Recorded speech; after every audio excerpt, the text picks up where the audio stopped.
Hello, welcome to Voice Club. My name is Tim Adalin and this is a conversation with David Fuller. I hope you enjoy. So now the tables are turned. Instead of doing the interview, I'm doing the interview. Yeah. All I really know, Tim, is that you contacted me and said you feel a real alignment with what you're doing and what we're doing and would like an interview. So tell me more. Well, mate, it's clear that, perhaps this really should begin with me asking you what Rebel Wisdom's about. I mean, to get at the alignment, I'd have to tell you what I'm doing, and then that might take a little bit of time. But fundamentally, I see you attempting to have conversations with interesting and important people as they appear out of the haze on the world stage at the moment. And, you know, I'm interested in who you are and why you're doing that, and perhaps ultimately what the personal drive is that finds you in the position you are. I guess the simple answer is that I feel it's what I'm meant to be doing. I've got a set of skills from being a journalist and a documentary maker for a long time. I never felt like a complete fit with partly the mainstream media and partly just TV as a medium. It didn't really seem to go deep enough. And since I've started making stuff for YouTube, I kind of realized that, one, there's an appetite for real intellectual content again, which is great. And also that I've got something to offer. And I think what I have to offer is I see how things fit together. Like I see when I saw Jordan Peterson last year, I knew straight away that this was the key message that we needed to integrate as a culture. It's like materialism is breaking down. A lot of the structures are breaking down under the force of like the deconstructive force of the internet. And there's a kind of sense that this is the time for new ideas. And I think why people are really hungry for new ideas is because we all sense, certainly with the election of Trump, it's like the idea that the adults are in charge in any kind of meaningful way is obviously not true. And I think we all kind of sense that something, on some deep level, a lot of the ideas that have been running Western society for quite a while are breaking down. And I think that is, it's the end of materialism. It's the end of the kind of the rational intellect that questions everything until it can't question anything else. I mean, that's kind of postmodernism in a way. And what we need is a reintegration of the sacred, the archetypal, the mythological, the irrational, for want of a better word. And that's what I see in Peterson, and that's what I see, I think, Rebel Wisdom, I think, is a conversation. They say that every great newspaper is a conversation. So it may not agree all the time, or there may be different perspectives. Say, like a great newspaper will have different perspectives, but it will have a certain overall tone. And the overall tone of Rebel Wisdom is, what are the ideas? What are the practices? What are the kind of embodied forms of knowledge that we need to get through what I think are going to be a pretty chaotic next 10 years or so? And so we're doing stuff about psychedelics, because I think that's a really important kind of opening up to the beyond, the numinous, the kind of. We're also doing workshops, because I think you can do the film, you can make films, and I think we are making like really interesting films, interesting interviews, but ultimately you have to, if you want to put an idea into practice, you have to build that into your life, and you have to question your beliefs, you have to question your conditioning, the way you were brought up, sort of all the ways that you hold yourself back. And I think all of that, like I think the next 10 years are going to challenge us all on every level. What we thought was true, we're realizing is not true. Kind of that's still a kind of intellectual concept, but I think it's also going to really test our emotional resilience. Like the chaos of the times is going to, and it's already happening with social media, like anxiety and depression and all of these things are growing hugely because we're overwhelmed and we're being overwhelmed by the world. And that's going to keep happening, I think. Even just, I mean, my particular area of expertise, I guess, is foreign affairs. And I look around the world and I see 5 or 6 flashpoints that are likely to explode and likely to kind of, even that, let alone kind of AI and all the other of existential threats. I think we're in for a really rocky time. And I also think that if you look at the intellectual dark web, for example, that kind of, it's a loose kind of name for a loose movement, but I think what I sense the movement is a coming to consciousness of these kind of conversations. You look at say the Weinstein brothers on Dave Rubin. They're raising the biggest questions and looking for the biggest answers, and that I think Rebel Wisdom is part of that conversation already. We're trying to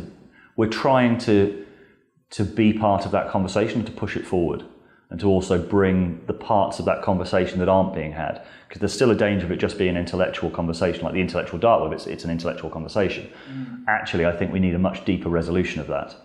Sort of an integrating, so we've got interviews with the likes of Stanislav Grof, who was the sort of pioneer of psychedelic therapy in the 1950s and 1960s. Richard Tarnas, who was with Stan Grof as philosopher in residence at Adalin, who I think wrote the best book about the history of Western culture and where we're going, called The Passion of the Western Mind. Interesting. And so we're looking for who are the thinkers, and like we had that interview with Rupert Sheldrake, which I think is one of our sort of most popular things. So we're looking at saying, okay, who are the thinkers just outside the mainstream of Western thought who probably have the answers, like they've never been accepted into the kind of the grand current of Western thought or Western culture, but they're holding these really important pieces. And I'd add sort of Jamie Wheal to that, who's a modern day flow expert. Like he's holding a really key piece. So I'm looking around and seeing how the pieces fit together, and say, okay, he's got an important piece. This person's got an important piece. She's got an important piece. I mean, everything. There is like Louise Mazzanti, for example, who's appeared in a few of our films so far. I think is an incredible force and is again holding a really important piece of the puzzle. Yeah, she's powerful. She's got a powerful presence, no doubt about that. Yeah, and I hope that in a year's time, lots of the people that we featured have a much higher profile. That in the same way that we put out the piece about Jordan Peterson, and then he reach this sort of new audience simultaneously. I'm not saying that we were in any way responsible for that. Yeah, but there's about 1 million factors that contribute. Yeah, 1 million. To Of course, Peterson. I'm not saying that, but I am saying I knew that would happen. Nothing. The first question I asked him during my interview was, 1, what do you make of what's been going on, and 2, are you ready for it to keep going? Because I knew that he was on this exponential curve, and there's that name, the exponential curve, I think really sums up what we're doing. I think we're on that same exponential curve. And the exponential curve, so what the internet allows is to sort of crowdsource the necessary answers and the necessary information for this time. And so Jordan Peterson was basically crowdsourced. The intellectual dark web was kind of crowdsourced. They were forced together. Like Dave Rubin talks about, this was meant to happen because they were so popular that they were being forced onto each other's shows by their audience. Hey, get Sam Harris on, get Joe Rogan on. So there's the internet has allowed this sort of self-generated conversation to emerge, and it's just in time, I think. And the fact that it's emerging shows that everything is quite fragile. Like it's being summoned on some sort of archetypal level that we need. The answers we need are being summoned by the internet and crowdsourced as we need them. And I think that gives me hope, but it also pretty much all of the kind of the best thinkers I know are quite pessimistic about our prospects for the next 10 years or so. Like we're still acting like tribal beings in a world where tribalism is no longer an option, for example. Right. Yeah, well, no, that was brilliant. I mean, there's so much there. So at one level, it's about what are those ideas that are built for storms, and how do you properly talk about them and integrate them when the time comes. But the time is always now, because there is always responsibility you can take for whether it's integrating something difficult or looking to that place where you're vulnerable and trying to speak to that and apply it in a way that's practical and health oriented for your life. So you mentioned Jordan Peterson, and you also mentioned an exponential curve. I'd be interested in the shape you see that curve taking. Now, obviously it's a curve upwards, one would hope, but there's an interesting idea that comes out of many mystical ways of thinking, and also out of Stan Grof's work and alchemical ideas and many other ways, but it's just generally this idea of cycles of transformation, of deaths and rebirths. And you can consider them metaphorically, or we could get metaphysical about it. But at the metaphorical level, applying that to the idea of this upward curve, it means there are going to be, troughs and then peaks again, almost as if you're moving towards a vision and you're at the top of a mountain and you're looking over another and you see a land beyond it. To actually get to that land, you have to go down the mountain first, and then you can't quite see where you're going, and you're into the darkness again, but then up again, right? And so you can talk about the J curve, like things have to get worse before they get better. Right. And where do you think we are? My friend, I think we're on the downward curve. And my friend Nick Jankel talks about the J curve, because if you're sort of, say you're kind of, things are going okay, in order for them to get better, you have to destroy the things that are just about okay. Like think about in your own life, your coping strategies, your ego structures, your way of dealing with things. Often you'll reach a crisis where those don't work anymore. And the ultimate solution is that you'll come out of it and you'll be in a healthier space. You'll find some ways of kind of, some of those beliefs, some of those habits are no longer serving you. But to get to that place, you have to go down into it. And I think we're heading down into it at the moment. I think the election of Trump was for me at least, the kind of harbinger of that sense of, okay, this is the time. It was something. It was definitely something. Yeah, it's kind of, okay, this is the time where things, like whether you support him or not, and I know that we've got some people who view our videos who do support him. I think supporting or not is kind of a fairly narrow way of looking at it. I see him as essential. Like he's a symptom, not a cause. And he's a symptom of a lot of failure in the system over an awfully long time. And even just from a sort of practical level, he's ripping up all of the international agreements. He's ripping up the entire kind of world order that was set up after the Second World War by people who went through the Second World War and realized how bad things could get. Right. And what we have now, 70 years on, is we've lost all the life experience of people who went through that. So I suspect we're going to go through something similar. Possibly, I think we'll go through something similar in the next sort of 10 years or so. And in terms of sort of the exponential curve and what it looks like, I think it looks a bit like BitTorrent. So BitTorrent is, you start off with one central node, which has all the information. And then it propagates out to everyone, but then from everyone to everyone at the same time. Yep. So I think that's kind of how it works. Right, and what's important is actually what is the process or movement that is most adaptive for that, for the individuals who are then the next nodes sprung out from the first node, and how in their own development do they relate to the adaptive movement of that initial node. We could tie this in together actually with what you just mentioned about Trump, because for sure he's a symptom, but he's also an individual and a powerful individual and is a cause in his own right. And I think the thing about Trump is that you can make arguments for his necessity in the current systemic place we're in, but at the same time, it's immediately apparent for most people what his individual flaws are and how he is, perhaps not in control of what he could be, as much as you might imagine an integrated individual to be. So something I'm particularly interested in is how the cycle plays out in an individual life. And there's also a way to tie rationality and this other kind of mystical way into this as well. One way you can think about mysticism is as a way of seeing, right? Is as the place from where givens emerge, right? But they may or may not be adaptive for the current framework we're all in. So you have to apply analysis and rationality to work out what's going on in there.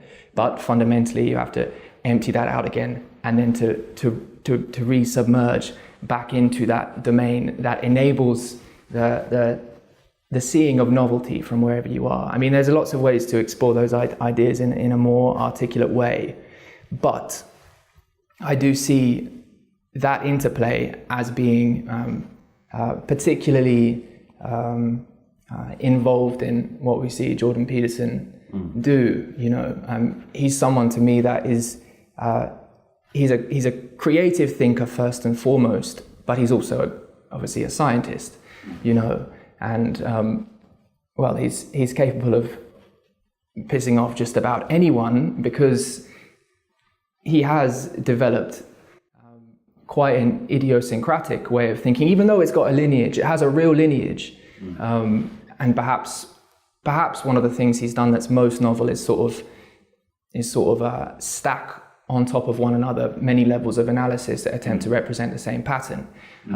But nevertheless, it's reparticularizing these fundamental ideas to a terminology that works for him is a creative act itself. It just depends how deep you ultimately think our creativity can go if we're just left with reparticularizing something ultimately really fundamental, like some sort of cycle of death and rebirth. We could talk about that a number of ways. Or can we transcend to some domain of real radical novelty that's even quite impossible to comprehend? But anyway, where we might take all of that is what is the right way to integrate even a conversation about that, right? And for me, it's one that is based on honesty, fundamentally. And what I see in what you're trying to do with Rebel Wisdom is to approach difficult conversations with honesty. That's really number one. There's, I suppose, another element to this as well, which is taking from the online sphere, which is where the communication happens on the mass level, but also actually properly setting that up in real life, face-to-face life. So I wonder about your vision for events in the future and how it can work for people to be properly involved. Does the audience, like how much audience interaction should there be? Should people be splitting off and having conversations in smaller groups? Obviously, it's important we see a couple of people at the front talking to each other, but fundamentally, people have to engage themselves, like you say. So what is the appropriate spiraling nodal-like structure that best gets people to be involved in this creative, transformative process? I don't know the answer to that question, really. No, and I think with our next podcast, we're going to inaugurate a discussion group or something on Facebook. I don't know what the format is. I think partly we have to facilitate in-person discussions because broadcast is not good enough to be able to provide the context and the kind of body language, the kind of receptivity, what happens when two people are in dialogue with each other. So much. But I think it's going to have to be continually decentralized. There can be, it's sort of holding the balance between decentralization but not chaos. Yeah. And at the moment, what decentralizing often means is sort of what it comes with is a value system of relativity. Right. Or relativism rather. Right. So how do you reintroduce, and do you know spiral dynamics, the sort of Ken Wilber idea? I probably am familiar with the concepts, but you might. It's quite a useful map because he talks about green consciousness being postmodern, relativistic. It's the sort of dominant form of consciousness on the planet at the moment. Interesting. And the crisis we're seeing is because it's basically eating its own tail. It's a necessary step to kind of relativize absolutist claims and realize that there are other perspectives, and it's valuable to consider other perspectives. But ultimately, if you don't have a transcendental truth value within it, then you just end up kind of in the chaos that we're seeing at the moment. Yeah, I'm with you. It's a post-truth world. So he talks about integral thinking being the level above green. And integral thinking reintroduces hierarchy. It reintroduces truth, it reintroduces hierarchy, and it reintroduces it bypasses a lot of the pathologies of the previous stages. And I mean, it's only a map, but it's quite a useful map, I think. And I really recommend. There's a book called Trump and the Post-Truth World, which Ken Wilber wrote after the election of Trump. That's really good because it applies this, what can be quite esoteric theorizing, his integral theory, to real-world events. And it really explains what's going on. Basically, green relativism, identity politics stopped functioning as a leading edge. So what happens is we've rebooted to a kind of earlier stage of tribalism. And that's what Trump represents, that's what Brexit represents. And it's a necessary thing to happen because these sort of the so-called liberal elites were basically going off on their own direction and secretly hating all of the people that didn't think the same as them. So there's kind of ideology of openness, like we're so open to all of these different kind of ideas and perspectives and races and genders and sexualities, apart from those people who don't think like us, these traditionalists who have different attitudes towards, say, gay marriage or whatever. They're bigoted and racist and homophobic, and so there was this hidden shadow of liberal superiority and hate that lots of people picked up on, especially, I mean, obviously Brexit is an example in the UK and Trump is an example in America, where in the UK, for example, they're quite valid concerns about uncontrolled immigration are seen by the sort of liberal left as racist, bigoted, and generally these people don't live in the areas that are really affected by this immigration. Yeah. And so what you had is with Brexit and with Trump, they were given a button marked "fuck you," and enough people pressed it. They pressed that button. Yeah, they pressed it, and I don't blame them for it. It's like, yeah, exactly. And I think it's a crisis of Western culture. It's a crisis of the UK and a crisis of America to say you can't allow your country to get too far ahead of itself. If you kind of see it as sort of more or less evolved, and I think I don't particularly, but it's like if the divisions get too broad, you have to stop and come back together. And I think there's a healing that needs to happen in both the UK and the US that at the moment I don't see happening, because the liberals seem to have doubled down on their, wow, Trump got elected, the country it's far worse than we thought, it's far more racist than we thought, far more homophobic. And it's like, look at what's really happening. Look at the reception that someone like Milo, who openly gay, talks about his black boyfriend, got in rural America. These are not just the sort of, I'm sure there are racist and homophobic people there, but this is not what's going on. And this liberal, what I fear is that we're actually seeing it spiral further rather than this sort of healing that needs to happen. My belief is that it might be possible to have these, and this is what the intellectual dark web is about as well. It's like there are certain conversations that we need to have, and they're being stopped at the moment by this ideology. The conversations about gender differences, for example, are being stopped because of this ideology that says you can't talk about that, or that it's sexist to even discuss it. And there's all of these sort of third rail issues within our culture that this worldview is stopping us discussing. Yeah. And the intellectual dark web is sort of this first crystallization of these are the conversations we need to have because you can't talk about inequality if you don't recognize the fact that we are not equal in some areas to start with. Absolutely. So that conversation needs to be had. I suspect that conversation can be had in the UK, and I don't think it can be had in the US. Yeah, I think they're too polarized, they're too reactive, the culture wars are too entrenched. There's a kind of civility in the UK and politeness that I think could allow us to reach this kind of synthesis. And the UK's talent is for synthesis. Music, fashion, comedy. We created the Beatles, we created Monty Python, we create these synthesized kind of movements. The US takes them and polarizes, and it's kind of like the process of, like, they have the most forward-thinking and highly evolved, say, masters of flow or psychedelics or any of these things in the world, but they also have some of the most miserable, some of the most drug addicted, some of the most suicidal, some of the most miserable people on the planet.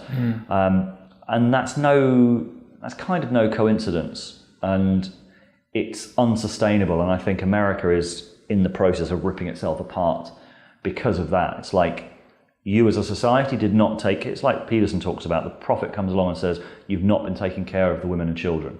It's the same. It's like you've not been taking care of your society. You've pretty much decided that they're nothing to do with you, and that is not allowed. You're not allowed to do that as a society and for it to remain functional.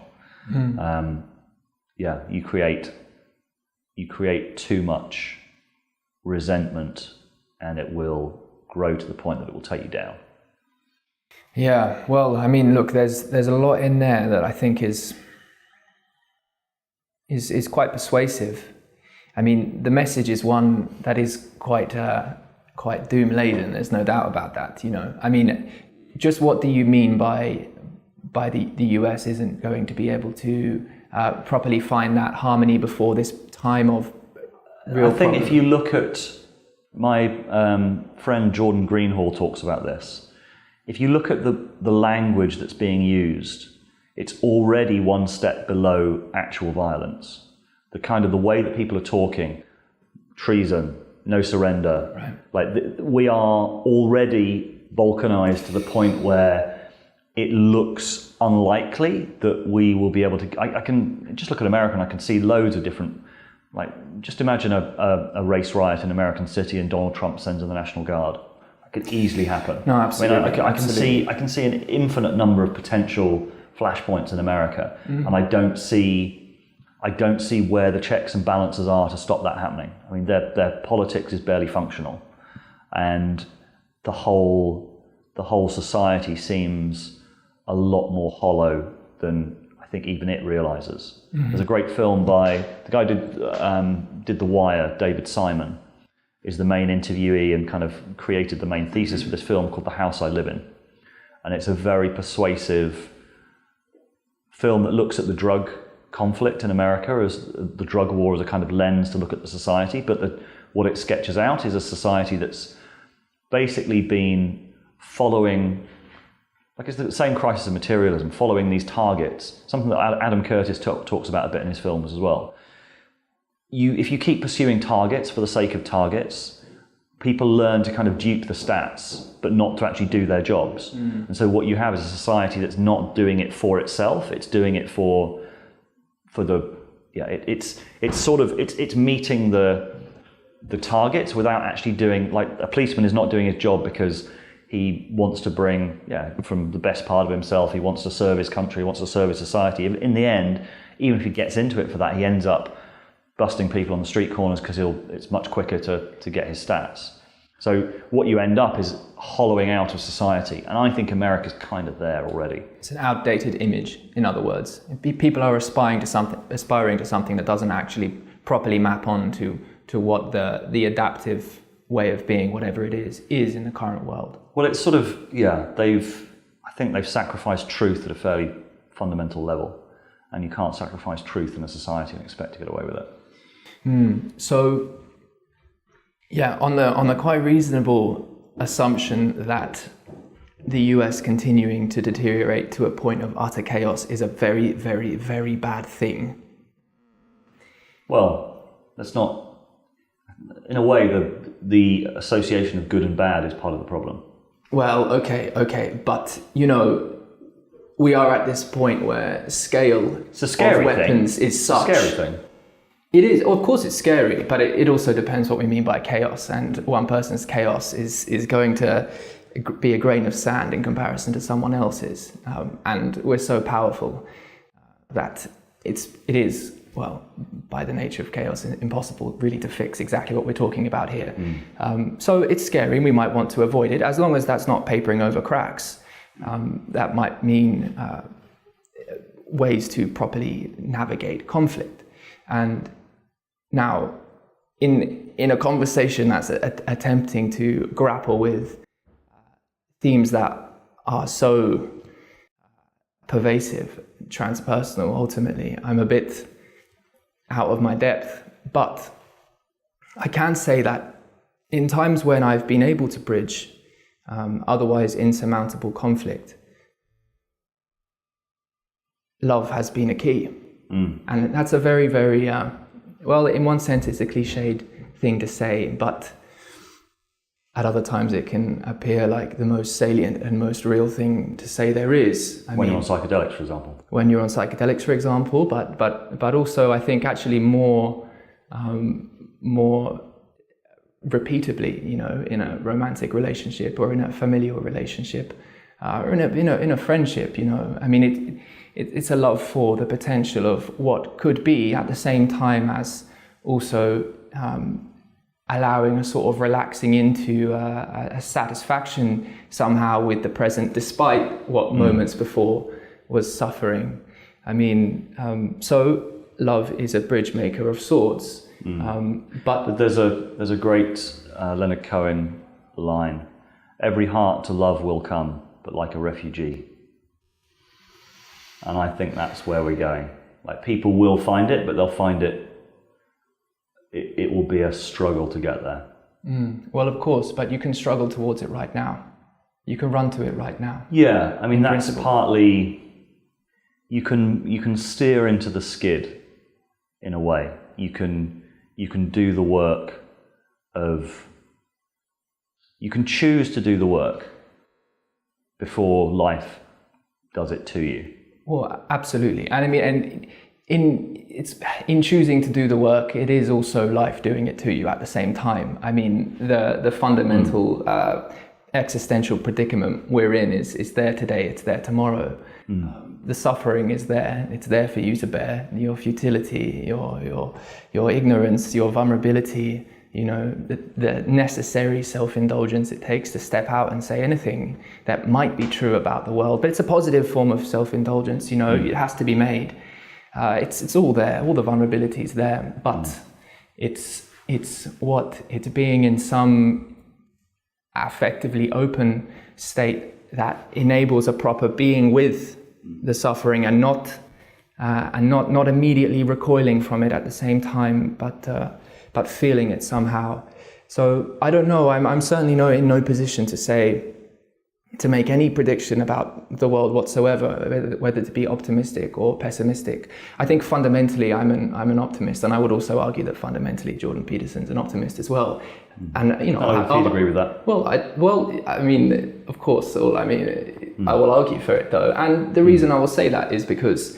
No, maybe you're right. Maybe it is. The reason I will say that is because to be an optimist, really, in the good sense of it, you have to be absolutely cognizant of the very things to be pessimistic about. And the reality is, if you're stepping forward and living, if you're moving towards the kingdom of God on the hill, which is what is the closest metaphor I think you'll get, well, that we've currently got, that gets at what Jordan Peterson means by his relationship to God. It is about affirming life in that place of suffering. It's what Dostoevsky said, what Viktor Frankl, quoting Dostoevsky, is saying. You know, the thing I fear most is not to be worthy of my sufferings, right? There's a meaning in suffering, but it's a real meaning. It's not a suffering meaning, right? There's ground to stand on at the bottom. There is destruction, but there's something there, right? And it's an affective will to life. So on the way that I, you know, the ideas I find most compelling in my own research and writing, I think the will to life is as good a final or grounding metaphysical principle as any. And I think, I think the reason why Jordan Peterson's currently maintaining that even people who profess to be atheists are in fact religious if they uphold the Judeo-Christian morality is fundamentally because in their movement, in their being, they are affirming life. And that to me is an optimistic take, right? The choice to live is an optimistic take. So you might think for me, I think the beginning place for philosophy is, should I live? And we do have a choice in that regard, it seems to me. And I will argue for a genuine choice, despite a very much closed boundaries and limits on our choice. But it is that, it's not a rational principle, you know, it's an affirmation, it's an affectation. And the rationality immediately has to come next anyway. I see them all as part of the same process. If there's anything that I've done that is remotely helpful, which is a real stretch, it will be merely putting this metaphor forward for the destruction, building it into something better, presumably. But it's the metaphor of a water wheel, okay? It's all one system, it's all one process. It's a process philosophical position. So you can't take the wheel out the water and you'll have destroyed what it is. So the wheel's in the stream, okay, and as the plank cask things or whatever come down, they're picking up that water. That's the land of the imagination, right? That's where novelty emerges from. It's the place of givens. As the water is bared up, the part making begins, whole making and part making, I call it. But that's the analysis. That's the rationality. It's necessary for the whole structure. It upturns its water, makes another stream. You can imagine water wheels in there. And this links up with the idea of nodes as well. What's the appropriate way to actually empty yourself of the water while maintaining the harmony of the structure itself? And again, once you're empty, little nod to like some ideas of Buddhism in there as well. You can then re-enter the water. But fundamentally, the movement comes from the hitting of the stream and the submersion of the plank casks there. And for me, the affirmation of life is is optimistic, and it is an embodied precognitive choice. I can't really use the word precognitive because I'm not educated enough to really talk about what cognitive means in modern cognitive science, but it looks to me like something precognitive, and I think in a psychedelic experience we can get this orientation of how to navigate before things become too fixed, right? We meet anomaly, and we can think of Jordan Peterson's chaos and order to help grasp this concept a bit. Anomaly is what happens when you're out there in chaos. It's a moment, you can call it an encounter, right? And then you have a decision as to how you respond to that. And there would be many break-offs, of how we could then talk about that, but fundamentally it's pay attention to it or not, and there are positive and negative senses of both. But anyway, it is for me, these are ideas that are all linked to what we're seeing. And fundamentally as well, it's an instance of the sort of oppositional nature we bear out in ourselves and we see play out in the world. Of course, you have left and right. You have the internal, you have the external, you have materialism and whatever else you want to say, and it is that appropriate harmonization of opposites to dissolve them, but to coagulate them again, to bring them together again, right? It's not about taking away the polarities. It's about engaging in the kind of individual action as it meets the collective that appropriately orients, right, that oppositional motivation and reconstitutes it so it's properly harmonized for whatever is, but adaptive for the time. But that's so abstract. What does that mean? To embody it and talk to people and engage with these ideas. That's why we see it come out in gender and what have you, because it's such a, people can grapple onto these sorts of things a little bit. And that's a conversation that I do want to have, but I'm not educated to have to the standard that I think is required if you ultimately want to try and lead people through over such a ridiculous, chaotic time. But I see it's something you're taking on, and I really admire that. I think it takes a lot of bravery. I think what you're doing, it takes a lot of bravery and vulnerability, and I do see that. And the reason why I contacted you was because I thought you'd say yes, and partly because, well, I just had a sense that the time was right, but also, because